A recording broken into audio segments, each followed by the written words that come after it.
I've just been having so much fun with this setup. This setup is kind of newer to me, and I recently started rigging up like this. And I started it, oh man, stay on there. It's a pretty nice trout.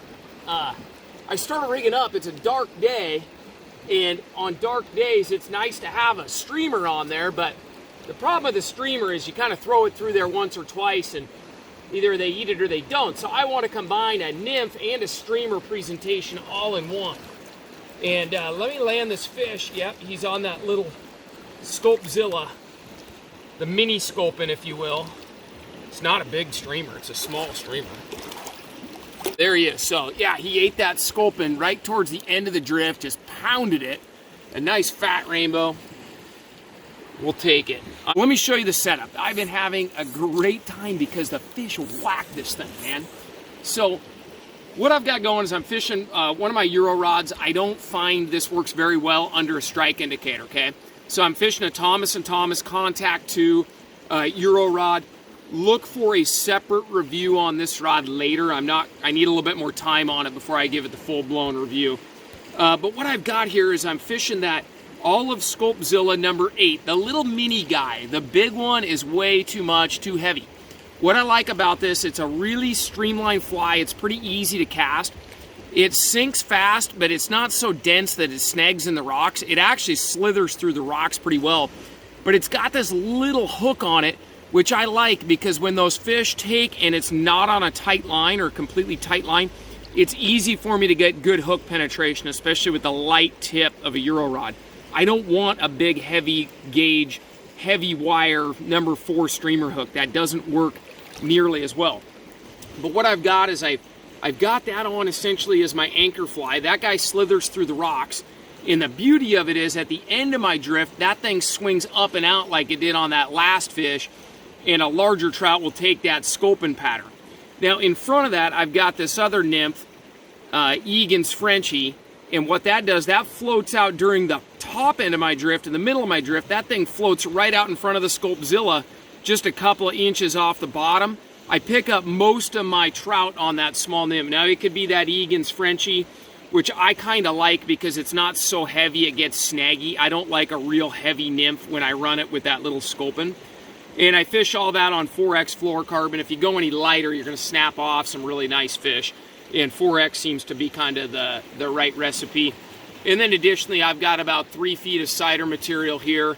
And I'm running it all on a Scientific Angler's nymph line. So traditional Euro style line seems to be adequate for this.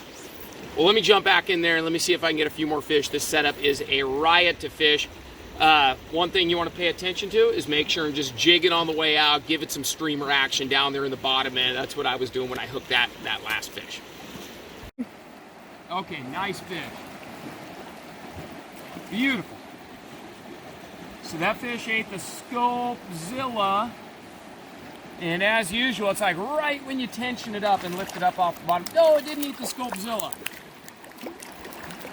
It didn't. It ate that Egan's Frenchy, that nymph, but again, it ate it right when I picked it up off the bottom. Scrappy little guy, take a look at him. All right. Hey, good work. We got one on the nymph. It's awesome being able to have a streamer on and be able to pitch your streamer up through those rock piles up there, but still actually catch a fair amount of fish.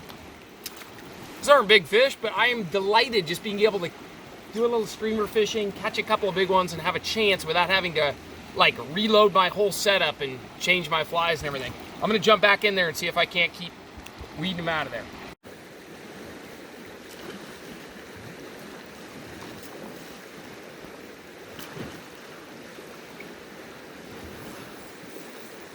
All right, that one ate the nymph.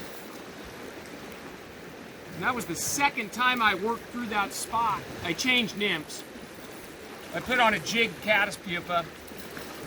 And another nice trout. I don't think it's quite as nice as the one that ate that streamer, but dude, that's so much fun. Being able to, there you go, let's get a look at him. like that green caddis pupa. There we go. Nice fish on the nymph. One nice one on the nymph.